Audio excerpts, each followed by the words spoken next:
The flicker of torchlight dances along marble walls in a palace where trust is dead. A princess, barely a woman, stands at the mercy of her father's ambitions. What he demands from her tonight will change her life and history forever. This is the untold story of Berenice II, a queen whose crown was forged not in glory, but in pain. Betrayed by her father, abandoned by her husband, and ultimately silenced by her own son, long before Cleopatra captivated Rome, Berenice fought a war within her own family facing control, coercion, and a legacy of bloodlines bound by power, not love. If you're tired of the sanitized stories history prefers, like this video, subscribe to Historian Bunker, and comment where you're watching from. This is the brutal truth behind royal pageantry, and you won't hear it in schoolbooks. Berenice was born into a palace of calculation. Her father, Magas of Cyrene, ruled a wealthy kingdom built more on strategy than stability. Cyrene, a Greek colony in North Africa, thrived on trade and intellect. But behind its marble facades, palace life was suffocating, especially for Berenice. From childhood, she was not seen as a daughter, but as a key, a living contract. Her purpose was not to rule, but to be offered. Magas had plans, big ones. He wanted an alliance with Egypt, and his greatest bargaining chip was his daughter's hand in marriage. She was trained not only in court etiquette, but in philosophy, horsemanship, and political intrigue. But none of her talents would matter if she refused the deal. And so, when Berenice neared womanhood, the pressure mounted. The alliance with Egypt demanded not just a wedding, but her total obedience. Historical accounts grow quiet here. They use careful phrasing. But whispers remain of deeply inappropriate control, of coercion, of a father crossing lines no parent ever should. Whether by manipulation, isolation, or emotional force, Berenice was left with no true choice. Her path to the Egyptian throne was sealed long before she stepped into it. She left Cyrene under ceremonial fanfare, but behind her silence was a young woman carrying the unbearable weight of betrayal cloaked as duty. In Egypt, she married Ptolemy III to the outside world. It was a royal triumph, a merger of two kingdoms. But to Berenice, it was the end of freedom. She wore the crown, bore royal children, and played her role with grace. But inside the palace, she remained cautious. She knew what court life could do to women, and yet, against all odds, she thrived. She grew into her power, not shrinking from it. She led military campaigns, advised policy, and commanded immense respect. Still, the shadows of Cyrene never fully left her. The trauma, however veiled in ritual or ceremony, had carved itself into her reign.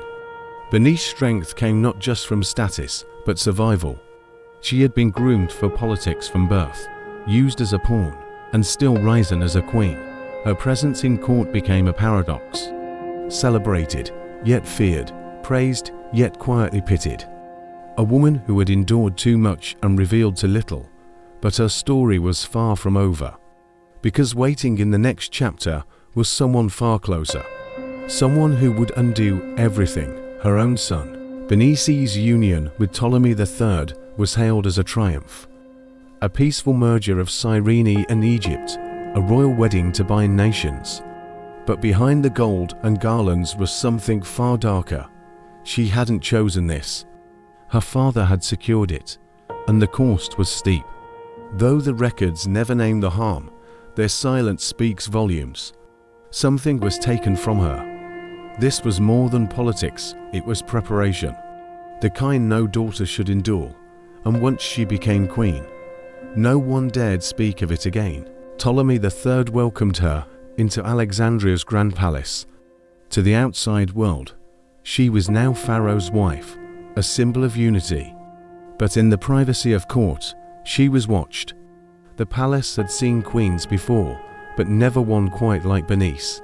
She was educated, sharp, and utterly aware of how vulnerable power could be. At official functions, she smiled, but behind closed doors, she studied the game.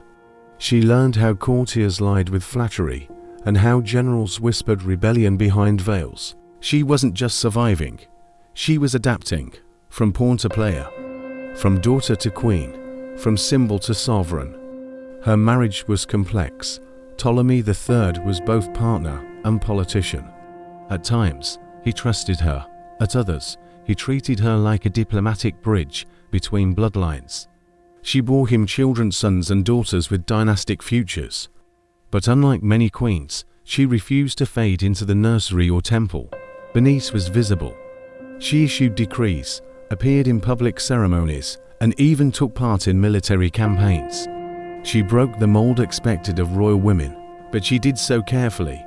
One misstep, and the memory of her past still whispered in dark corners could be used to ruin her. Still, the trauma never left. It was carved into her every move. She was calm, but never at ease, powerful, but never fully safe. Her rule coincided with Egypt's growing wealth.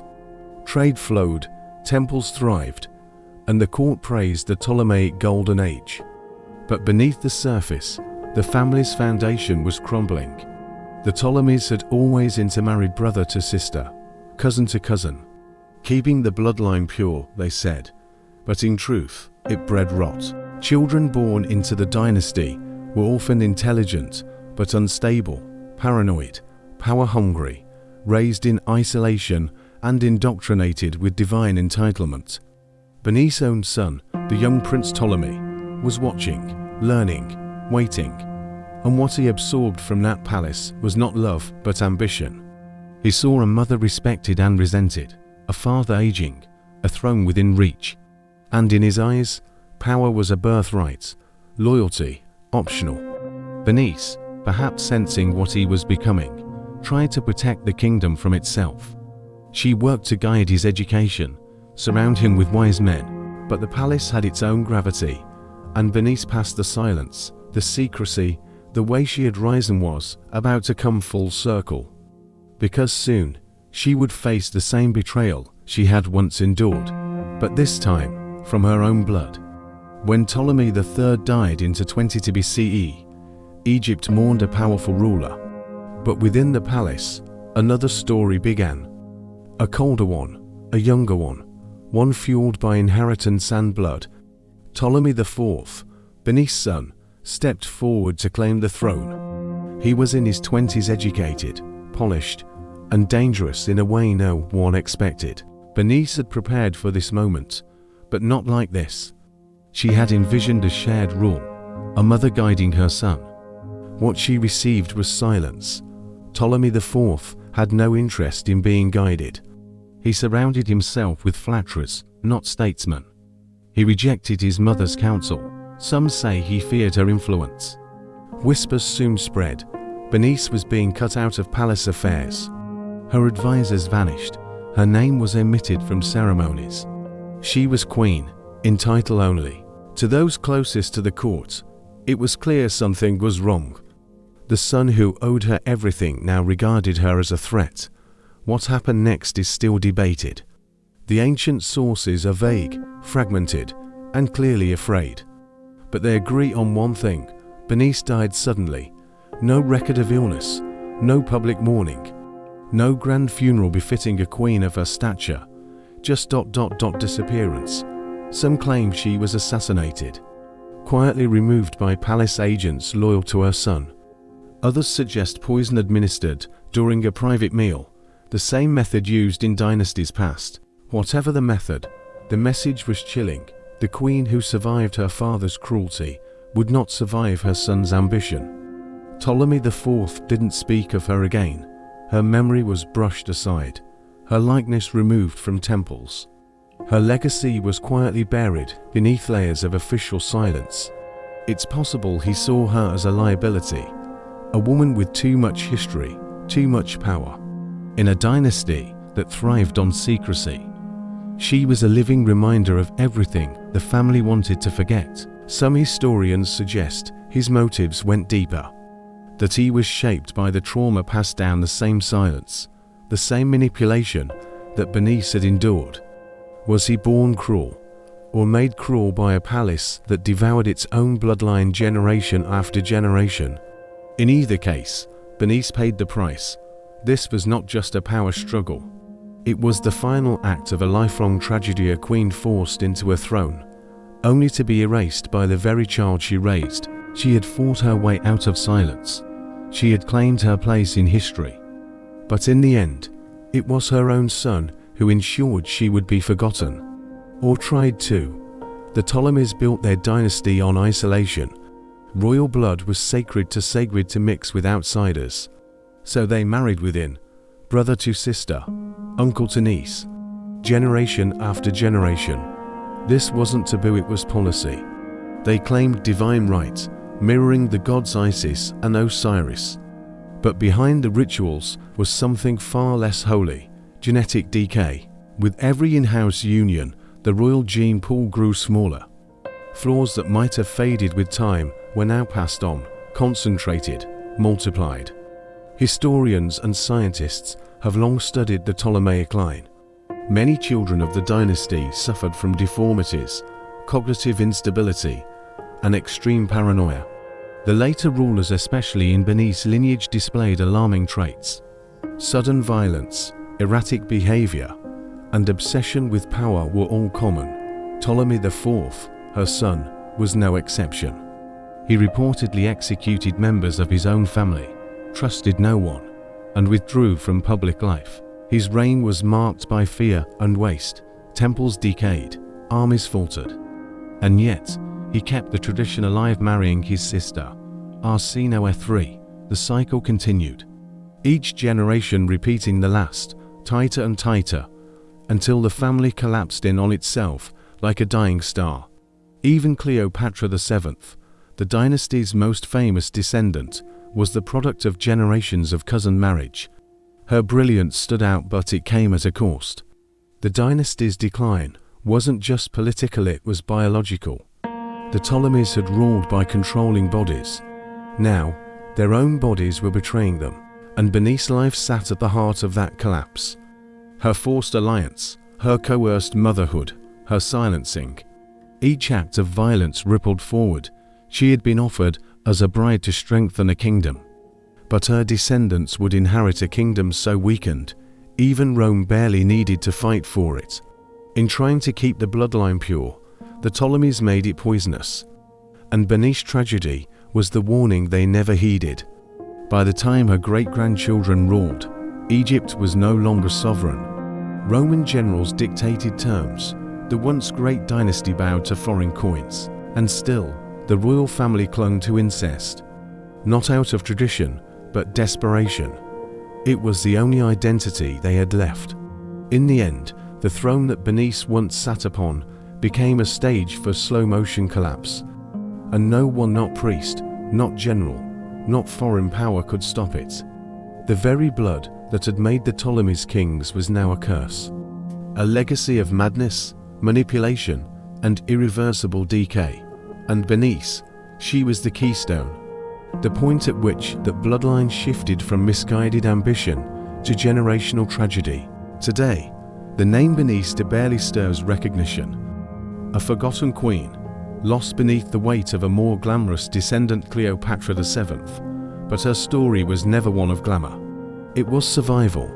She lived through coercion, disguised as duty. She endured a court that commodified women. She ruled beside a man she never chose. And she was undone by the child she bore. No monuments speak her truth, no temples sing her praises. But traces of her remain: inscriptions, coins, and silence where her legacy should have been. Modern scholars have begun to look closer, to question the gaps, to ask why a queen so visible in life vanished so completely in death. Was her story erased on purpose? Did her son order more than her removal? Did he erase her records out of guilt or strategy? These aren't wild conspiracy theories. They're questions rooted in ancient sources, many of which go curiously quiet the moment Berenice disappears. And today, her tale resonates more than ever. In conversations about power, consent, trauma, and how women's voices are muted in the historical record, she was a queen forged in pain, crowned in politics, and buried in silence. But she ruled, she fought, she mattered. Berenice's story is not comfortable. It's not easy to tell. But that's why it must be told, because history isn't just the triumphs. It's the tragedies we dared not name. So when you think of Egypt's queens, don't just picture Cleopatra lounging with Caesar. Remember the one who came before. The one who survived abuse from father and betrayal by son. Remember Berenice too. If this story opened your eyes, like this video, subscribe to Historian Bunker, and share it, with someone who still thinks history is boring.